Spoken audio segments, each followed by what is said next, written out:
I'm Elizabeth Henson. Welcome to the Messy Success Podcast, where I'm helping creative dreamers and overachievers tackle business and life.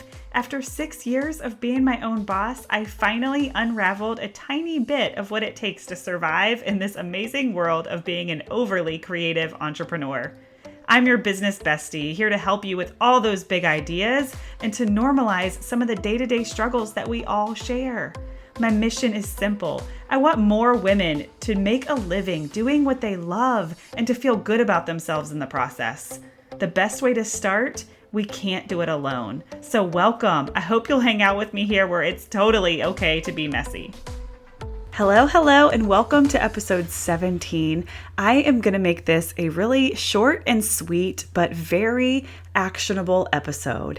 And today I'm going to be talking about 3 tips for your first year in business.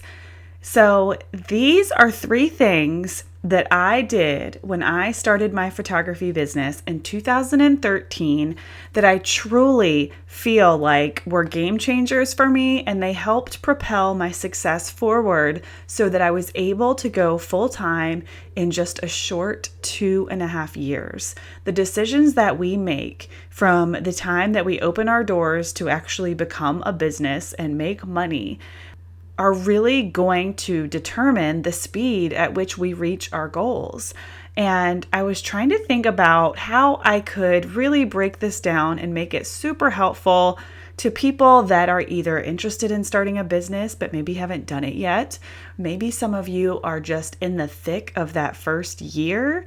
And maybe some of you are in the 3rd, 4th, or 5th year but feel like you still have a long ways to go to reach your goals. These tips can be, applicable no matter where you are in your business, but they're things that definitely helped my transition go smoother and faster and much more organically. So let's dive right in. The first tip that I have for you today, if you're in your first year of business or you're brand new, you're trying to get your name out there, maybe you're rebranding, whatever it is that you are doing that is new and different, I'm going to encourage you to make it not about the money. So my first year in business, I was not even thinking about revenue or how much money I would actually be making or putting in my pocket or using.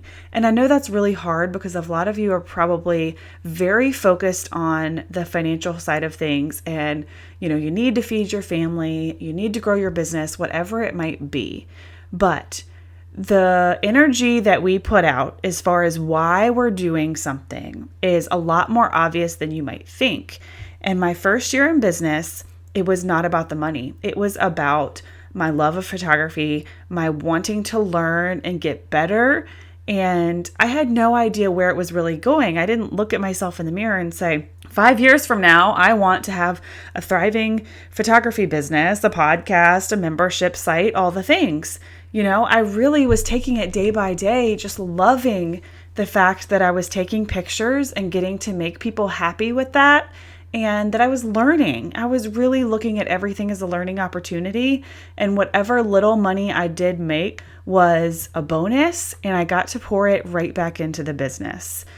And I think that first year I made about $10,000, which is pretty good for your first year in photography at least.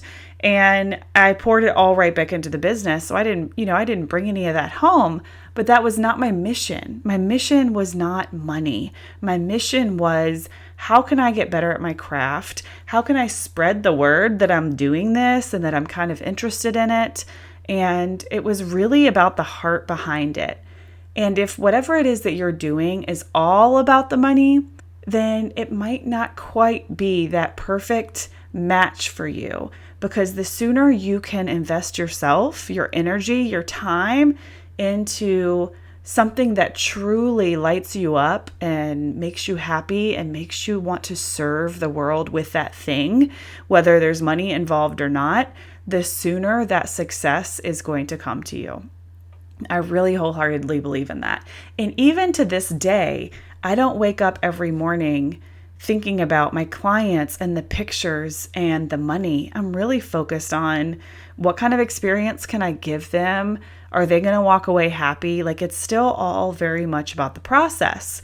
Now, of course, like I've mentioned in other episodes, I'm really trying to do things that are more scalable. I'm really trying to next level a lot of things in my business and become more of a CEO, because I want, time with my family, my values and my priorities are shifting. When I first started in 2013, I was pregnant with Gracie. I didn't have any kids yet. So it was really easy for me to pour into my business. And some of you listening might already have kids and you're in a totally different stage and phase, and that is completely fine.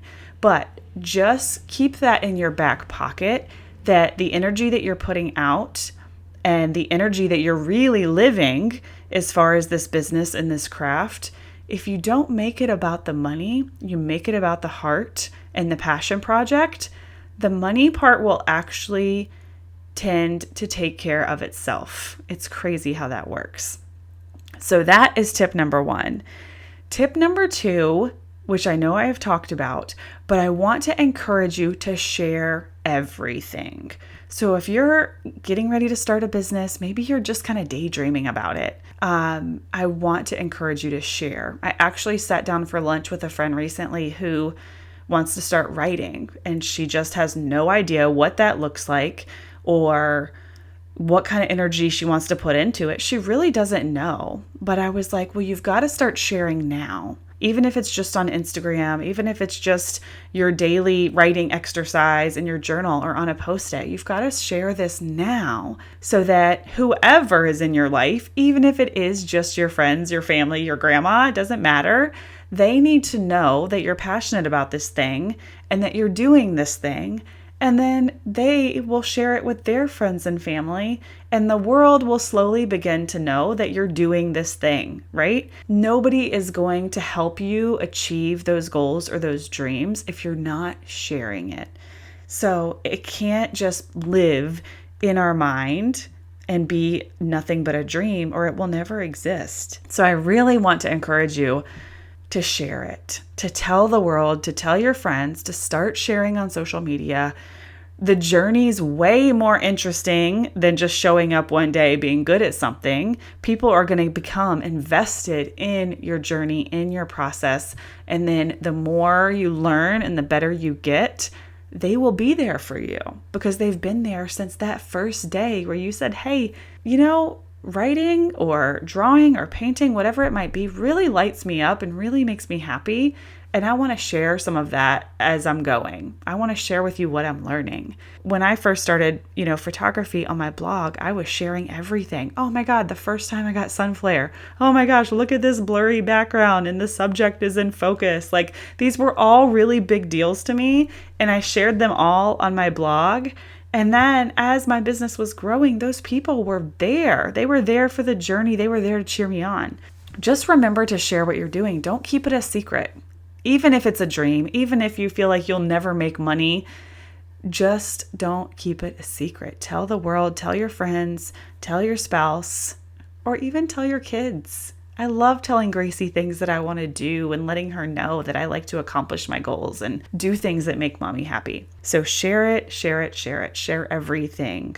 Your audience is going to become invested in your learning and your journey. Don't be afraid to say, hey, I am not very good at this yet, but I am learning. People love that. Okay, so share, share, share. The last actionable thing that I have for you is to be constantly investing in yourself and in your learning, whether that is finding a mentor or finding community, taking classes, whatever your educational experience looks like for you, you need to invest into making this thing a reality. I would have not been able to become a full-time photographer in 2.5 years if I locked myself in a room and tried to learn everything on my own.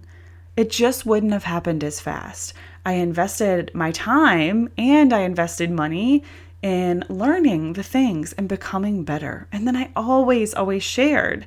I always shared who I was learning from, what I was working on, and what I was doing. And that's funny how all three of these things, they tie together into this beautiful growing experience.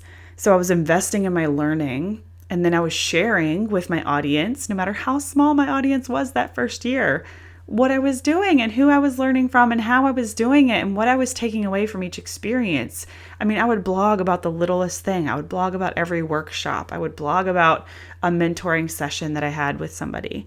And I would just share everything 100% as it happened in real time. So I didn't show up a year later and say, look at me, I learned how to take pictures, hire me, because no one would be invested in that journey yet. So investing in the learning, and also, with a lot of stuff like photography, painting, even writing, I'm sure there is things that you have to buy, right?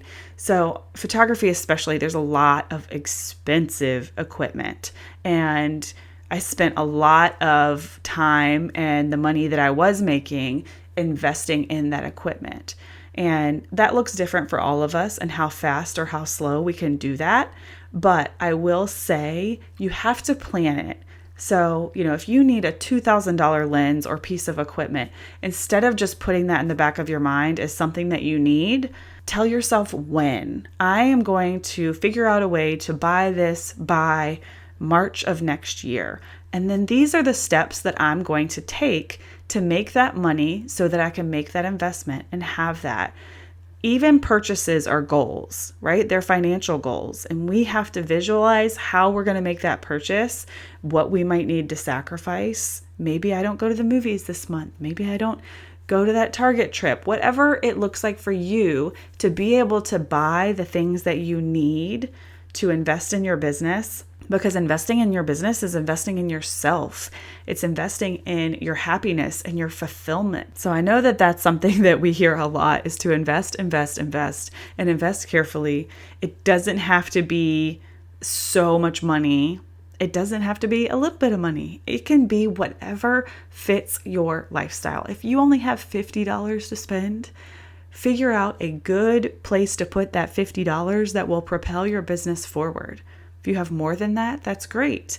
But I truly believe that no matter what, circumstance that we're all in, if we have the right mindset to plan those purchases, to plan the business learning and development, and that we're actually working because we love this and we want to succeed and not just to make a profit, that all of those beautiful pieces come together and you will be successful, because people can read just from our body language, the words that we use, the way that we interact with people. People can read if we truly love what we're doing or if we're just looking for a quick way to make $1. It is so obvious. So just lead with your heart. Let's recap really quick. The 3 tips that I have for you if you're early in your business. Don't do it for the money. Do it for your passion and your heart. Share everything. Share every little step. Share everything you learn along the way. Share. So this passion project is not a secret, so that people know about it, so that they know to tell their friends about it. And it's okay if it's not perfect. There's so much that I do and that I have done in my business that is not perfect. I just throw it out there because I want to be constantly sharing and constantly present. And then lastly is to invest in your learning and to plan whatever investment that you might need to make. Give yourself a deadline, write down a month. And if you miss it, that's okay. When I was going to launch this podcast, I actually had to push it back 2 or 3 weeks, but it still happened because I still wrote it down. So if you write it down that something's going to happen in July, and it ends up happening at the end of July or even August, it's still happening. And that's still better than not writing it down and it not happening at all. So definitely make those investments, but also plan your big purchases. If that's something that you tend to just put in the back of your mind, oh, I need to do this, but I'll do it later. I need to do this, but I'll do it when I get on my feet. I'll do it when I'm more comfortable. Ask yourself, when will you be more comfortable? What will make you be more comfortable? And how can you take the action steps to do that? and just write it down. And if you miss, it's okay. So those are my tips for you. If you're early in your business, if you're just starting, all of those tips cohabitate so well, and they're so important. And they're important in any stage of your business, but things do change and they do evolve. So get out there, invest in your dreams, invest in yourself, and make it happen. All right, I'm going to leave you with 2 challenges today, okay? Challenge number 1, I want you to share something online about your dream, your business, your goal, your future. Maybe you haven't even started the business, but you just want to start doing something that you haven't told anybody about. I want you to share it. Share it on Instagram and tag me, Elizabeth.Henson, and just share it. Share it and tag me, and I will come over and give you some encouragement and cheer you on. Maybe you want to start a podcast. Maybe you want to start a blog. Maybe you want to rebrand. But what is something that you want to do that you've been keeping a secret that you could share with the world so that you're sharing your journey and you're holding yourself more accountable, but you're asking your people to follow along? And if we don't ask them to follow along and we don't tell people that this thing is happening, nobody will be invested in it emotionally, with their time, with their energy, or anything. Okay. Challenge number 2 is to give yourself permission. Give yourself permission to make that business investment that you've been wanting to make, big or small. Maybe you're not there yet, but you're going to take an action step to get you closer. Give yourself permission. All right. Remember, there's lots of different ways you can work with me over at elizabethhensonphotos.com/education. I would love to meet you. I'd love to chat with you. Just shoot me a note or come hang out in the Messy Squad. All right, guys, have a great one.